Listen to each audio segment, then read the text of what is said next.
The Anglo-Dutch Treaty of 1824, also known as the Treaty of London, was a treaty signed between the United Kingdom and the Netherlands in London on 17 March 1824.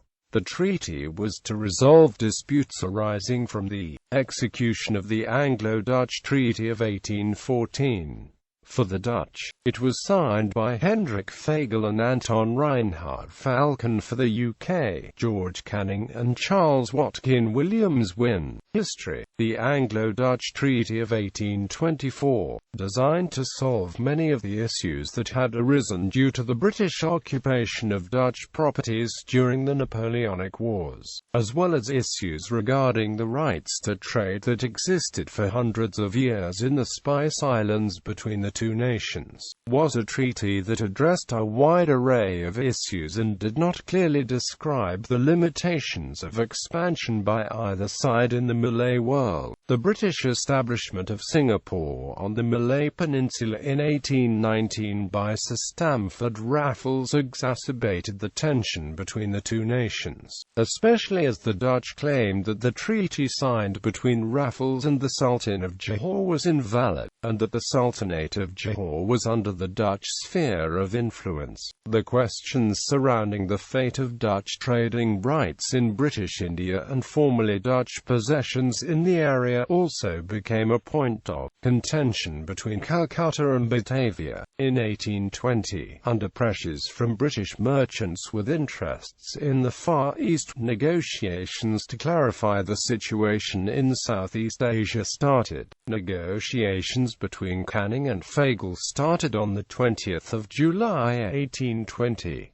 The Dutch were adamant on the British abandonment of Singapore. Indeed, Canning was unsure of the exact circumstances under which Singapore was acquired, and at first, only non-controversial issues such as free navigation rights and the elimination of piracy were agreed upon. Discussions on the subject were suspended on 5 August 1820, and did not resume until 1823, by which time the commercial value of Singapore was well recognized by the British. The negotiations resumed on 15 December 1823, by which time the discussion became centered around the establishment of clear spheres of influence in the region. The Dutch, realizing that the growth of Singapore could not be curbed, pressed for an exchange in which they abandoned their claims north of the Strait of Malacca and its Indian colonies in exchange for the confirmation of the claims south of the strait, as well as the British colony of Bencoolen.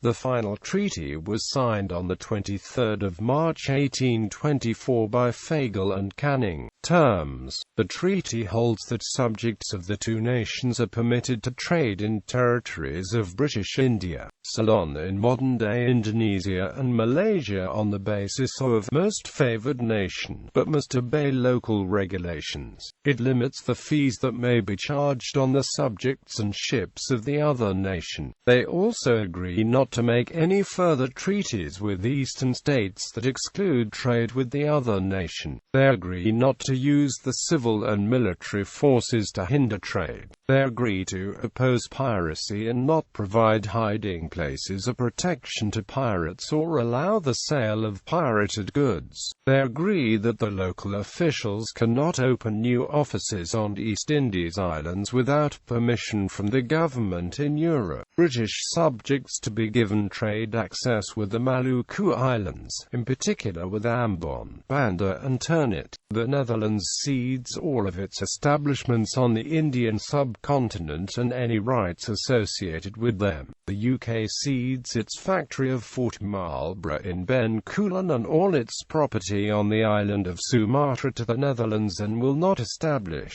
another office on the island or make any treaty with its rulers. The Netherlands cedes the city and fort of Malacca and agrees not to open any office on the Malay Peninsula or make any treaty with its rulers. The UK withdraws its opposition opposition to the occupation of the island of Billiton by the Netherlands. The Netherlands withdraws its opposition to the occupation of the island of Singapore by the UK. The UK agrees not to establish any office on the Karimun Islands or on the islands of Batam, Bintan, Lingan, or any of the other islands south of the Strait of Singapore, or to make any treaties with the rulers of these places. All the transfers of property and establishments were to take place on the 1st of March 1825. They agreed that the return of Java to the Netherlands, as according to a convention on Java of the 24th of June 1817, had been settled, apart from a sum of £100,000 to be paid by the Netherlands in London before the end of 1825.